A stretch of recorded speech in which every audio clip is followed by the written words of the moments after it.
What is up, guys? Tom Wilkins here, and today I have a review on the brand new for 2026 Diecast Thomas.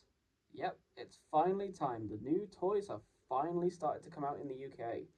I got my Thomas and most of the first wave of diecast off of tootlythomas.com, so thank you to those guys for sending this out to me. It actually came a day earlier than I was expecting, which is fantastic, but from what I've heard, you can also find these guys at Smith's Toys now. I actually have copies of, Gordon, James, and Toad because I was able to find them yesterday at Smith's.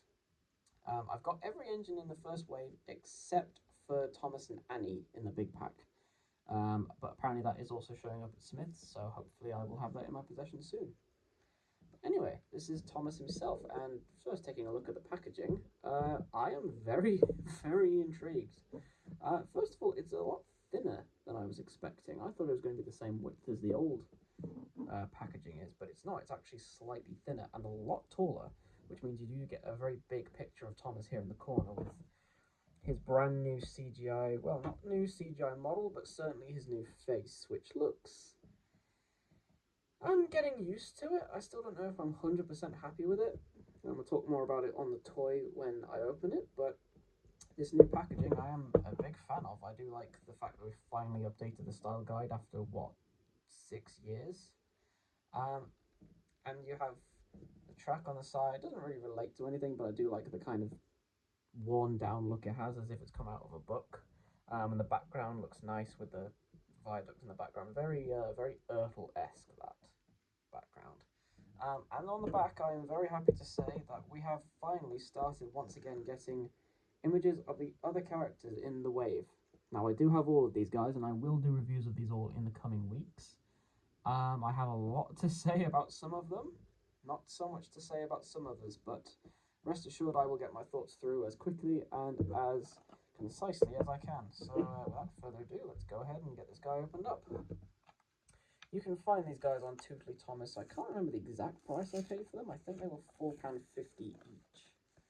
But yeah, I think at the minute they've all sold out. So that tells you that people are very eager to get their hands on these guys. But again, I think you can find these at Smith's starting probably within this coming week. They should all start to get them. I will certainly check my local one again to find one. But anyway, we have Thomas out of the package and we'll have a look at him. And here is Thomas out of the box. And first impressions, very interesting. I still kind of don't know what to feel about this whole new range. But he's not the heaviest Thomas diecast has ever been. I can certainly say that. We'll do comparisons in a bit, but he's got a decent amount of weight. Not as heavy as the 2025 diecasts were. But I will say I am very happy with for the most part, the colouring on this guy. The printing is a good quality. I don't see any errors so far. I've not really seen any factory errors reported online. I think the only thing, mine's got a slightly overprinted handrail on this side. But I mean, that is also a new feature, that all the engines now have handrails, just like the updated CGI models did. He's very tall. I think that's the number one complaint I have, is that he's very tall, and I think that's because he reuses the 2025 chassis. I could be wrong on that, but I think he does. I think he reuses the wheels and the chassis. So he's not too tall, but you can definitely tell this chassis was built with side rods in mind, because there's just a massive gap where there's nothing. So it does make Thomas look very, very tall, but just by himself he looks fine. I think compared to other engines like Rosie especially, he looks very tall, but we'll get more into that when I get into Rosie. His face, I think, is one of the most contentious things about this new line, and yeah, I'm still not sure what to think of it. I don't think the eyes are what's throwing me off. I think the mouth is throwing me off a bit. I just don't see Thomas's mouth there.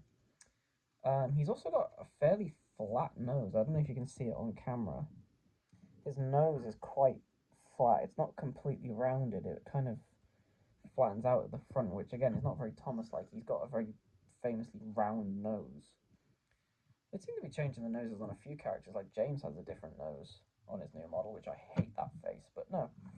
I think this face is okay. I can look at it and see Thomas, but not my favourite, I must be honest. They've also got rid of his triangle eyebrows, which is a bit of a shame, because that was like a defining feature of him in the later show. But it's not the end of the world. Thomas didn't have triangle eyebrows in the books, so it doesn't matter. The magnet. I have to say, I am a lot happier with these magnets on these engines than I was with the 2014 range. They've built these engines around the magnet size rather than having the magnet size and then the engine body squished down to make it look small. So this actually does fit quite well. I initially wasn't happy about them using round magnets again. I wanted them to use square magnets, but I think it works perfectly fine. He has no painted buffers though, which is a big disappointment because the 2025 stuff, not all of it, but some of it did have printed buffers. The Storybook Thomas had printed buffers, and I think the Ruby Thomas did. But they should have printed buffers on these guys. That's a shame. They should have also, this is another disappointment, they have not printed his whistle. Now, again, on the 2025 stuff, the whistle was a separately fitted piece. And I was a big fan of that. I was really hoping they were going to continue doing that, but they seems like they're not going to. So it's just left unpainted, which means I'll have to paint it myself, which it's not the end of the world, but it's still a shame that we did have painted details and now we're going back to unpainted. But one thing that is, well, not new for this specific diecast, but new for some other engines in this range, Thomas has a lamp now on a diecast. Again, the 2025 stuff had lamps, but this one is a lot more accurate, and in person, you don't really see it on camera, but in person, it is tiny. Like, this thing is tiddly. But it looks the part. I mean, I always like giving my engines lamps. I used to make, like, blue tack lamps when I was a kid and put them on the engines, and this is what I was envisioning when I did that, and it looks pretty much perfect. It's very surreal to have engines with magnets again, I must say. But I think it does look the part. It's a very strange profile, though. I don't know how well I can show it. Thomas's rear magnet is kind of built into his chassis, or into his footplate, whereas the front one sticks out completely from it. You know, like this one, I can kind of show it on the bottom actually. On the back, it's going into the chassis and it's kind of just sticking the very edge out, whereas at the front, it's the entire piece is out. I don't know if that's like the right way to describe it, but it makes him look very long at the front. I mean, he already does because of the long chassis, but that's not really a complaint. I kind of don't have much to say about this guy, to be honest. It's a new version of Thomas, and I think he looks pretty good. But the most interesting thing is just the fact that the face is different, and we've gone back to magnets, really. But it's a big departure from the 80th stuff. I was a big fan of it, and actually, right now, I think I will do the comparison. I've got the Storybook Thomas here. It's interesting how just 1 year ago we were already blown away by the 80th anniversary stock. I mean, you know, Storybook Thomas especially, even though the face is a bit new. But now we've already moved on to a new show and a new range, and it's like we've completely changed the game again after just changing the game. But yeah, this guy on the right has quite a bit more heft to him than on the left. I don't know if that's because there's just more metal inside this part here than there is in this. I think this guy might just be a hollow diecast shell. But yeah, this guy definitely, if you threw this guy at someone, he would hurt, whereas with the new one, it probably wouldn't hurt as much. But proportionally, they are pretty similar. I mean, they're about the same length. But, of course, with the different, like, coupling methods and everything, the new one still looks longer to me. I wonder if you took I mean, not the Storybook Thomas face, but took this face off this and put it on this one, how it would look. I have seen a couple edits of that, where someone's put a different face on this Thomas, and I think it looks weird. I think this Thomas definitely suits this face, not any others. But yeah, you can see with the chassis how high up it is. It was definitely, yeah. And the wheels, I think this is actually, yeah, the wheels are different. The 2025 Thomas has bigger wheels than the 2026 does. They're the same style, but they're just different sizes, which I don't really get. I do prefer the old wheels on this one, I must say. But I think overall this guy is pretty good. Like I said, I don't really have that much to say about Thomas in particular. I have more to say about Gordon and Rosie and Harold especially and Toby. I can wait to get to Toby, but Thomas himself is he's pretty fine. He's a Thomas. I mean, you've got one Thomas in your collection, you've got hundreds. But I will say, compared to where we were 10 years ago, oof, I mean, the difference is night and day. I mean, this is the gold Thomas, obviously, but I mean, look at how far we've fallen and how back we've come up. I mean, this new Thomas is like a whole quarter taller than the old one. I mean, the cab is actually the right size. It's amazing. And now is also a good time to show that the magnets on the new one, I do believe. Oh. I'd forgotten. I'd completely forgotten. The new magnets, if you use them with the old stuff, they're backwards. So these magnets are still one way on the new stuff, which is very unfortunate, but I suppose a lot of toys with magnets are one way, so it's not the end of the world. But it's just funny. I've completely forgotten that the magnets on the new stuff, they are compatible, so you can still do this, and they do feel very strong on the new guys, I must say. But you have to use them front to front or back to back, and that's just funny. Not that anyone really will have any taken place stuff anymore from this era.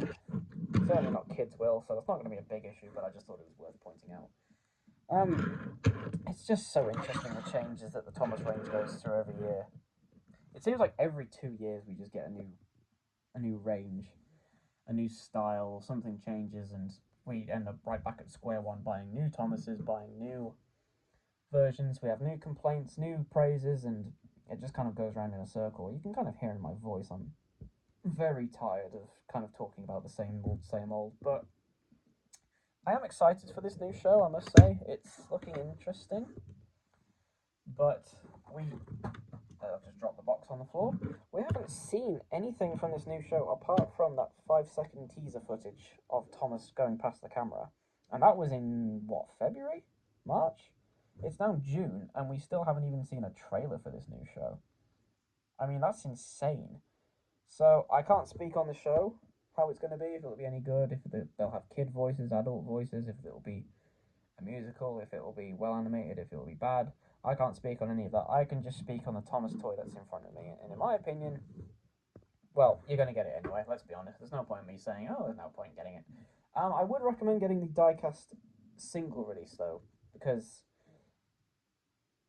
you do get the Thomas and Annie pack, which will come out later, but I think there is merit in having just a plain Thomas in your collection. I think this would be good for customizing. I will definitely take this guy apart. Which reminds me, I didn't show the bottom. They've now started moulding the names on, which is interesting, and they've also got this ticket symbol, which gives me mid-2000s nostalgia for when they had the old style guide with like all the tickets in the background on the merchandise. These do use rivets, unfortunately. If you don't have a screwdriver, you are going to have to break out the drill and take it apart with that way, which is not a problem for me because I can very easily take models apart. But that's just worth noting if you wanted to do some customizing on this. I will definitely paint his footplate and the lamp. I'm looking very forward to seeing what that looks like. But yes, I think I would definitely get the individual Thomas, and I would also get the Thomas and Annie pack. I think I would definitely get this rather than just owning a Thomas from one of the sets, because we have started getting the like Exploring Tidmouth set. But they come with plastic engines, which is something that the Disney Cars range does all the time. But I think for Thomas, it's a bit pointless because these aren't stunt sets. No, they're not. They're not. The engines aren't going to get damaged anyway by just using the set. So I don't see why they are giving out plastic trains. So yeah, a diecast Thomas is definitely the way to go. And if you find this guy, I would pick him up. I'm not really going to give him a rating because I just find that a bit superfluous.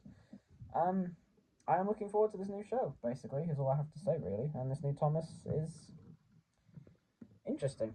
Very interesting. I'm interested to see where the range goes, how long it lasts, if this show will be successful, which, let's be honest, it probably won't, because Mattel can't do anything right, but we'll see. So yeah, you see this guy, pick it up. Don't pay an exorbitant price like I nearly did on eBay. And, yeah, I hope you have good luck finding it. This is Tom Wilkins, out.